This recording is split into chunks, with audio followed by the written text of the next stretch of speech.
Hello, I'm Jonathan Bowman-Perks, and welcome to this episode, which is a review of 147 different podcasts that I've done since we began a year and a half ago. So I thought it was quite interesting to capture some themes and some lessons. Goodness me, after 147 different interviews, surely I've learned something which I can pass on to you. And I've learned a lot. And if you want to go and look through all the different podcasts, go to my website, jonathanperks.com, and there you'll find it's laid out beautifully for you, all the podcasts, some of the recent 2-minute top tips, book reviews, blogs, a whole variety of resources, free and available to you.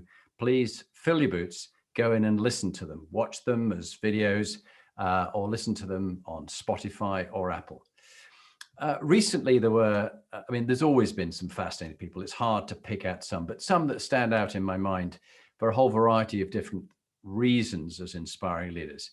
Joe Foster, 85-year-old founder of Reebok, that global brand. Joe's just recently produced his book Shoemaker, which I really enjoyed reading and chatting to Joe about that. Then also Brian Ashton, the England rugby coach, Brian Ashton MBE. A lot of humility there, learning from mistakes he made as well as successes he had, but always looking to learn from other people. Then Dr Margaret Casely-Heyford CBE, and she was talking about this looking for opportunities to find diversity and difference and celebrate it, not looking for uniformity and everybody being the same. Jeff Nischwitz, I enjoyed talking to Jeff in America.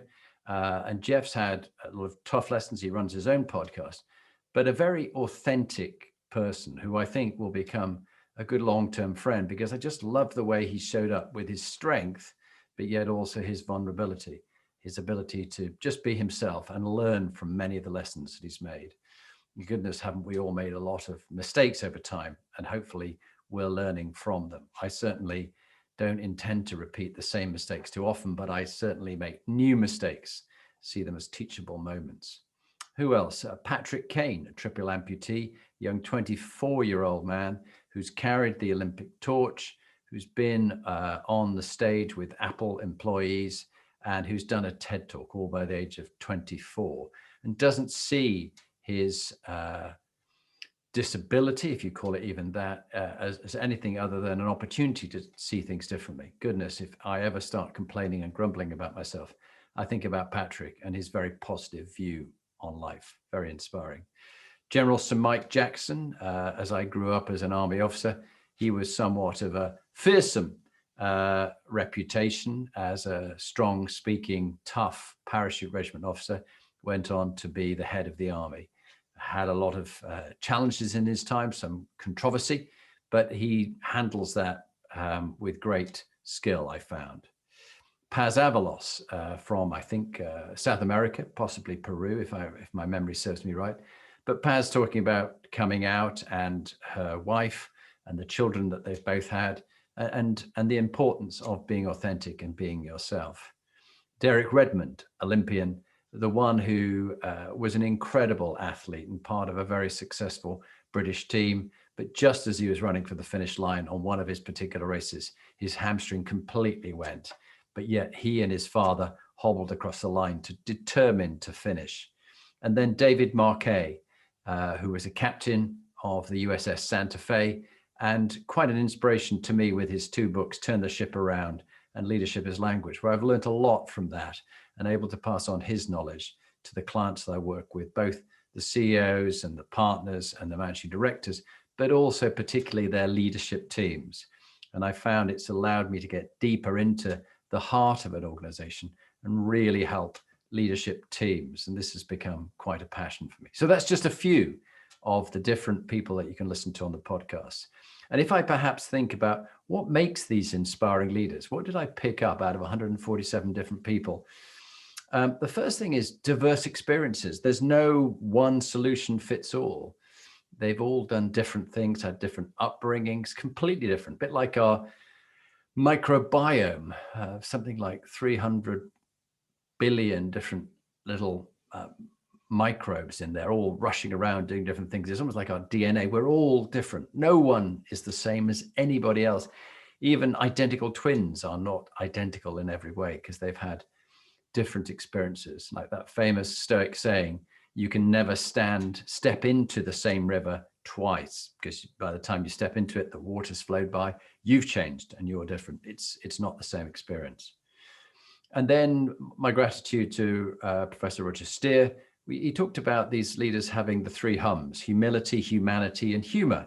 Or as someone else put, heart. I think heart is a very important one. Maybe it's four: humanity, humility, humor, and heart. And that these people, they were referrals by other inspiring leaders who said, talk to this man or this woman. I found them very inspiring. And it was often the inspiring leaders, they go, well, I'm not really big inspiring, but this person is. It's the ones who tell you they are terribly inspiring and they should be on your show are the ones that actually have said thank you, but no. I think it has to be with that humility and inspiration. Others have got to find you inspiring. Telling me that you're inspiring doesn't really work so well. I think actually often you need to say, I've got a long way to go before I'm inspiring. It's work in progress.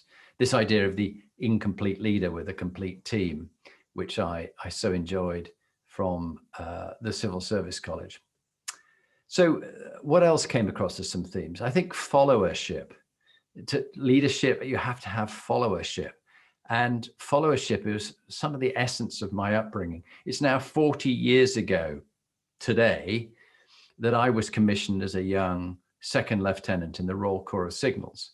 For my first 10 years, Royal Signals, my second 10 years, I chose to move into the infantry because I thought that was sort of more towards the front line, more challenging and more stretching, and where some of the teeth arm cut their teeth literally. But it was interesting being back in touch with friends 40 years later from Barbados, from Jamaica, from Nepal, from Jordan. We never found our colleague from Zaire, the Democratic Republic of Congo, I think as it is now. We wonder what happened to Mr. Belengi. But my friend Errol Stewart, that friendship has lasted 40 years, and he was my best man when I got married 6 years ago to my wife, Lee. So we continue to be great friends. Those bonds go back a long time. And they taught us about serving to lead, which was the point I wanted to make here about followership, that people don't follow you for long out of curiosity of where you'll mess up next and what you'll get wrong.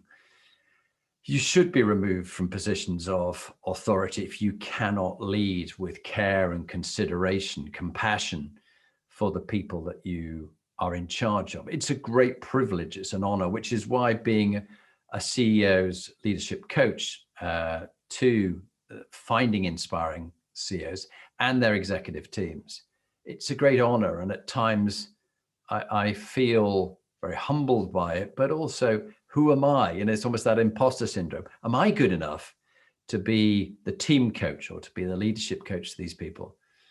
Sometimes I'm good enough. Other times it isn't about me. It's actually about them. And when I worry less about my own performance and more about being a catalyst to draw the best out of them.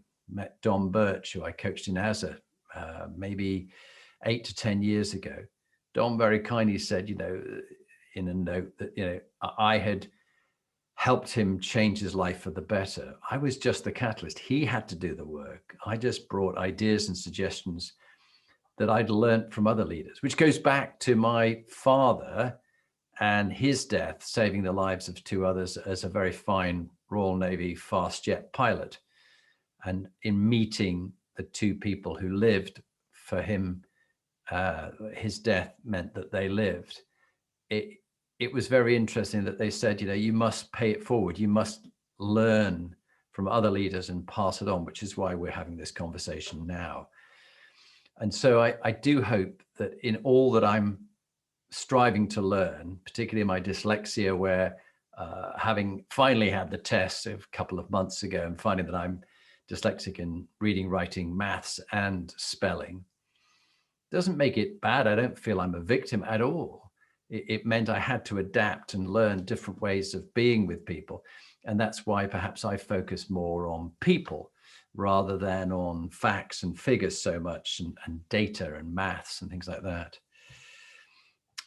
But at Santis, we were taught about servant leadership. Literally, the motto of Santis is serve to lead. And indeed, there was a little red book we had, which we were given when we first began, called Serve to Lead, with stories back from Wavell and Slim in the Second World War, and the way of looking after those that you lead.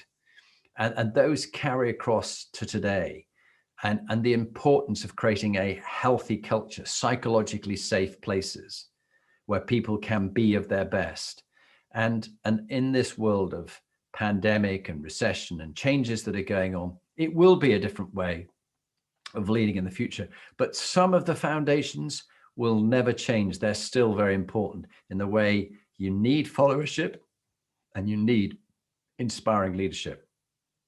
Let me go around the Inspiring Leadership Compass, the research that my wife Lee did in her book, Inspiring Women Leaders, well worth a read of hers and all the research. My very first book, Inspiring Leadership, Leadership Lessons from My Life.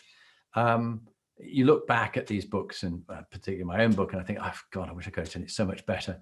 And indeed, reading my book, realizing now as a dyslexic, reading it was not as fluid and as easy as just talking to you now and sharing experiences. So my next book, CEOs Inspiring Leadership and Executive Teams, will be the compilation of the stories and the podcast and the experience from these different CEOs and the different people that I've worked with over the 21 years in business and 20 years in the military, as I rapidly approach 60 in a year's time.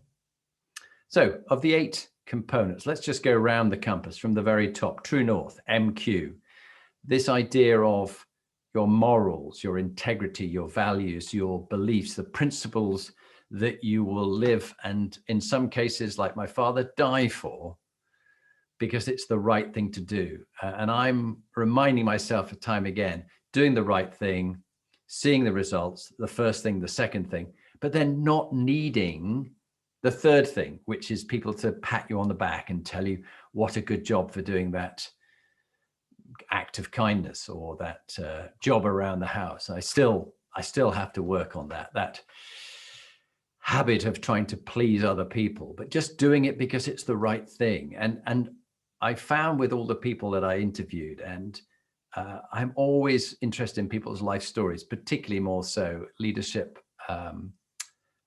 Life is in the Transitions is the book, which was so very interesting. And now whenever I meet people, I'm always interested. I always have been, but it's almost a key thing. I shut up and I just ask them about their leadership life lessons. What's shaped you? How have you become the woman you've become, the leader you've become now? How have you become the man that you've become? What was it in those foundational values? Who was it? A mother, a father? Was it I don't know, was it teachers that you had, or grandfather, or it can be a variety of things. It could even be a football coach or someone in the Scouts, or I don't know, a variety of things. For me, yes, my father, but I was only 3 when he was killed. My mother, who was a philanthropist and did so much good for so many of the people, was very influential on me. But I think going into the army aged just 18, literally just 18, my birthday, a month before I went, and then commissioned just after I was 19, a year later. Huge shape on my life for many of the good things, but also I think perhaps some of the things that we all can suffer from, being competitive and being comparative. It's a battle I have to work with. And also being non-judgmental and non-attached to things and status and positions. Goodness, that's a battle for all of us for many a year. But in MQ, what are your foundational values? Well, the top 3. What will you live and die for? Or are you so flexible that you might even call it situational leadership? You'll apply a set of values in this situation, but a completely different set of values in this situations. And I think to understand another is to know what values they fight for and they live and die for and they work for. And if you really are going to know the people you lead, you need to know their values. I think those are crucial. So MQ, the first of the components. And also the other thing I think on values, before I finish on that, is admitting when you're wrong. Far too few leaders, and the best ones on the podcast do this, but far too few leaders that I meet have got the humility to admit when they were wrong, quickly work out, admit it, talk to people, and then work out how to resolve it. So it's this humility and the humanity it's baked into your foundational values, your MQ, your moral intelligence quotient. And if you have a true north and a set of values, it will stand you in great stead. And I know in the past, the undoing of me at times, and when I didn't do well and I was not a good leader, was when I let my standards and my values slip in the desperate attempt to succeed or get on and cut corners. And that's just not acceptable. But we all do slip up at times. And if you think you don't, I ask you to really look at yourself. Look at the man or the woman in the mirror and really ask yourself, who are you kidding? So make them teachable moments, learn from those mistakes, and make sure you don't do it again. Just like a relation of mine I knew was alcoholic. And so my ex-wife and I went to Alcoholics Anonymous to try and understand how to help this relation. And the old saying is, if for alcoholics, if you're going to slip up, don't go somewhere slippery. So take yourself away from temptation. It's like your willpower is bought at the supermarket. When you do your online shop, just don't buy the stuff that will make you unwell or is unhealthy for you. Buy the good stuff so that you're not hunting around the house because it isn't there. So it's a lot, and I've stressed on it, but it's the true north. It's the thing that in difficult times come back to that. What are your values? Next is PQ, meaning and purpose. And this is equally important. And time and again, the best leaders that I interviewed had a very clear burning why, a sense of calling, of vocation, of purpose, so that they were focused on what they were here to do. One of them said, it's like living your life on purpose rather than off purpose. And a bit like flying from London to New York, you'll get blown by headwinds off course and you have to course correct and come back online. Rarely are you on purpose all the time. And when something comes your way, ask yourself, does this fit with my life purpose and my vocation, or is this off purpose? Recently, I've thinned out a number of things that I just don't want to be doing anymore because it doesn't fit with my life purpose. And if you're like me, you've used this pandemic as an opportunity to pivot and adjust what you're doing so your life is purposeful and has meaning. And one of the great questions I keep being asked in the 365 days of mindfulness that I'm doing through the Headspace app, which is very good. The question is, how would you feel if you knew that today was your last day alive? How would you feel? Or who or what would you miss if you knew that today was your last day? To appreciate what you do have, to put things in perspective. And I want to live many more years than 60. But if I was to have this as my last day, I'm very lucky to have done the things I've done, to have served you and others by passing on what I've learned, to have learned from so many interesting people that I've had the chance to interview, coach, teams that I've worked with, learning so much from my wife and the charity that she runs, the Inspiring Leadership Trust for vulnerable women and modern day slavery, trafficking, abuse, mental health issues. Really humbling to hear other people's stories and how they've come through that. So what gives your life its clear burning why? And if you haven't got a sense of purpose, mission, vision, why you do what you do for your business, you need to spend time on that. Without a why, any road will take you where you're going because you don't know where you're going. I think that's enough on that one. From purpose, PQ, meaning and purpose, to HQ, which is in ours, health and well-being intelligence quotient. Nutrition. I came across Barbara Cox, a fascinating nutritionist, learning a lot from her on the foodstuffs I'm putting inside my body, having had a cancer scare a couple of years back, reading widely and deeply, listening as I do to so many audiobooks about we're all going to die. We're all terminally ill from the moment we're born. We're terminally ill. But how can you make sure that your health span matches your lifespan? I've seen too many people die very sick and very ill, but struggling for a long time being terribly ill. And it's not much of a life. It's an existence rather than a life. And I aspire to have a good life and a good death, but let's look after our mental health, our physical health, our well-being, our nutrition, our sleep. It's a whole huge topic. But I found as I've struggled at times with mental health through some of the difficult times in my life, the thing that has helped me the most is looking after my health and well-being, mental and physical, nutritional, sleep, habit stacking, as we call it, from James Clear's book, Atomic Habits. And that came across in the leaders that I interviewed and spoke to, and in the clubhouse sessions that we have with different CEOs. Have a listen to that, CEOs Inspiring Leadership, the board you can't afford, every Friday on Clubhouse from 4 till 5. We all talked about health and well-being. It's a key thing for some of those most inspiring leaders I know. And they know when they slip up and they know when they're on strength. From health quotient, the next one round, we dropped IQ because IQ is seen as the panacea in the past for why you hire leaders, but it's not the really most important one. CQ is cultural intelligence quotient.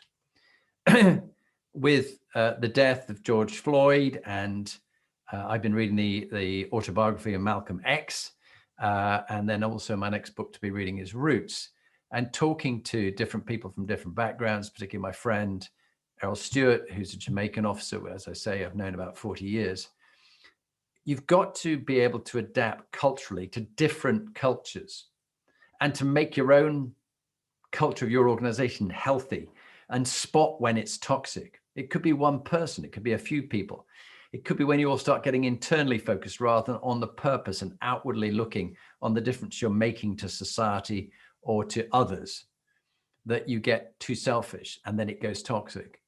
And it's key behind cultural intelligence quotient is DEI, diversity, equality, and inclusion.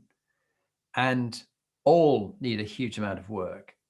And we've all got a lot to do to contribute to that and to be far more open and adapt to different cultures. People who are different from us are not wrong. They're just different. Do you understand? Have you walked a mile in their shoes? So I find that whole area is a massive amount of learning that I need to do.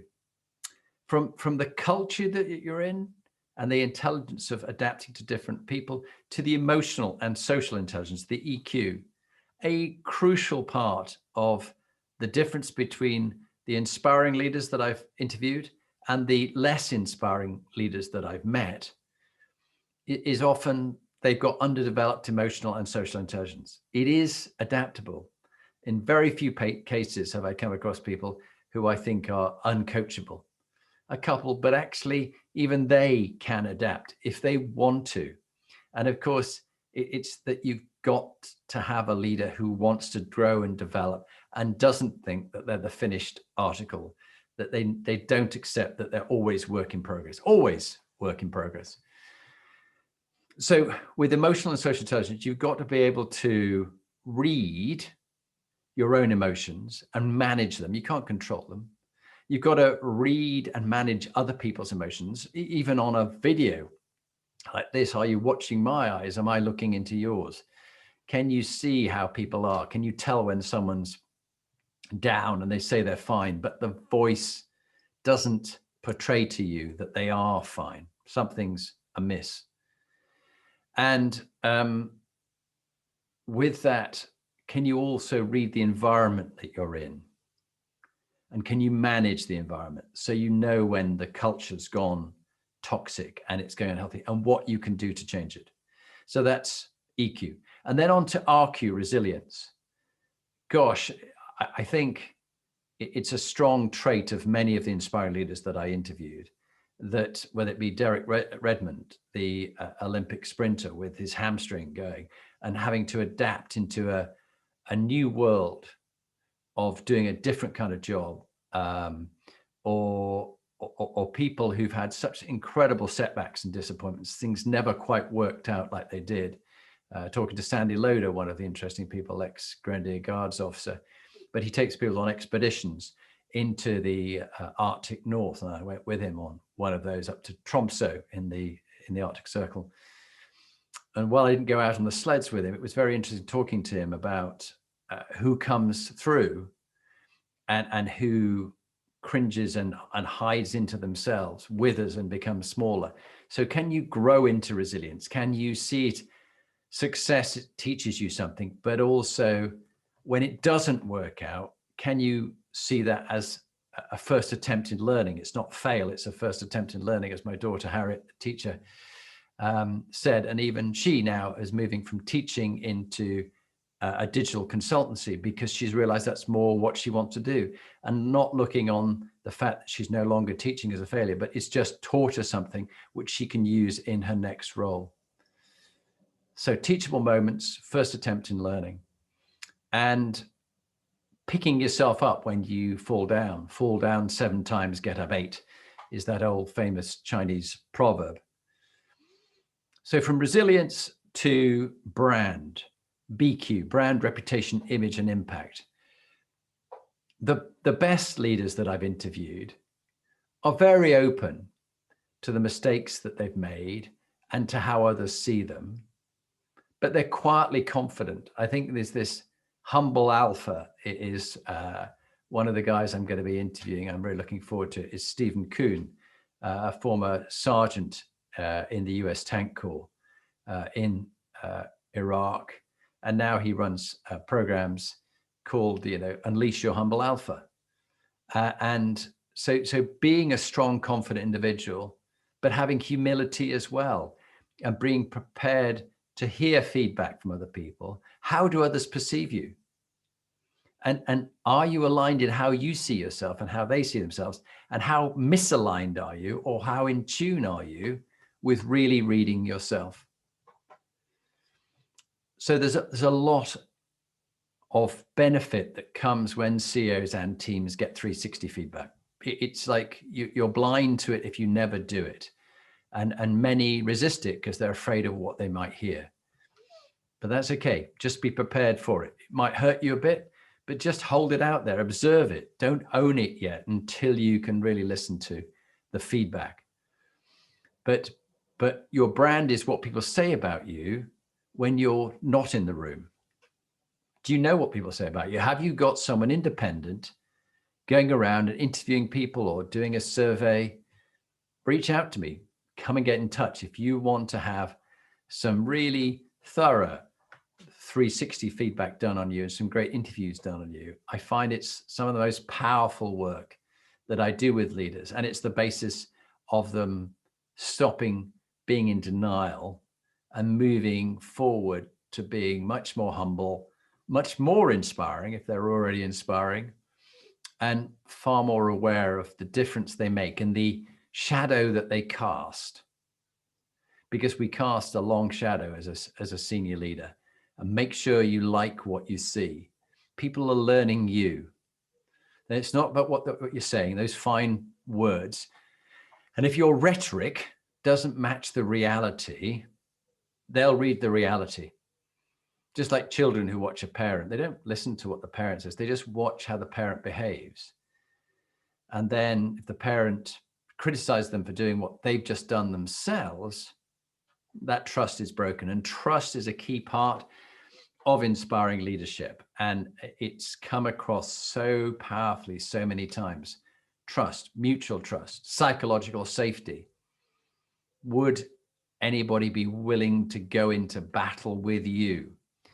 and I wouldn't wish this on anybody, but having been in situations on operations in dangerous parts of the world where I could potentially have died, I need to really ask myself, would I follow this person into a combat situation?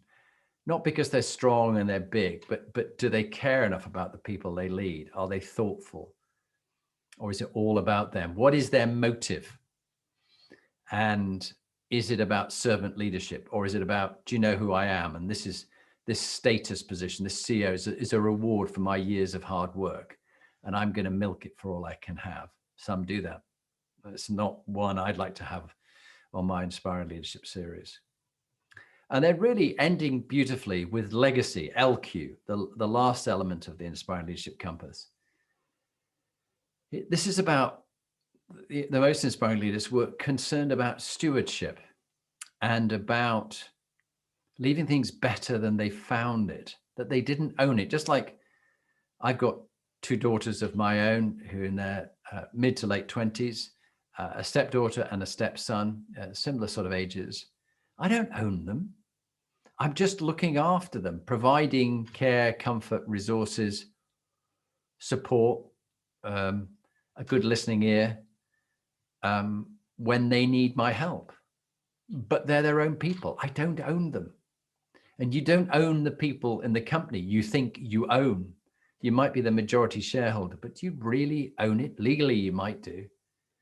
But have you sold your soul to the devil? Have you really shown that you care and you're worthy of their leadership, that you have generated sufficient followership, that they will follow you through the toughest times as well as the good times? So are you going to be a legacy in your own lunchtime, in your lifetime, or beyond when you're there? So I'm Jonathan Bowman-Perks. This is my review of 147 of the podcasts that we've done so far.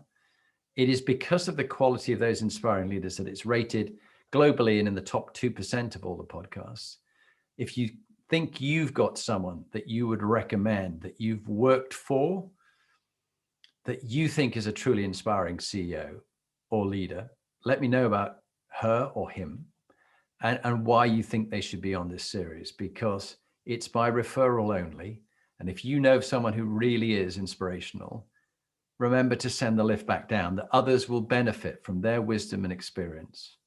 I do this as a way of paying it forward. It isn't something I make any money from, but I really care about others learning the lessons that I'm learning from these leaders and paying it forward so that people can get real, true benefit from other people's mistakes, that you don't have to make the same mistake yourself.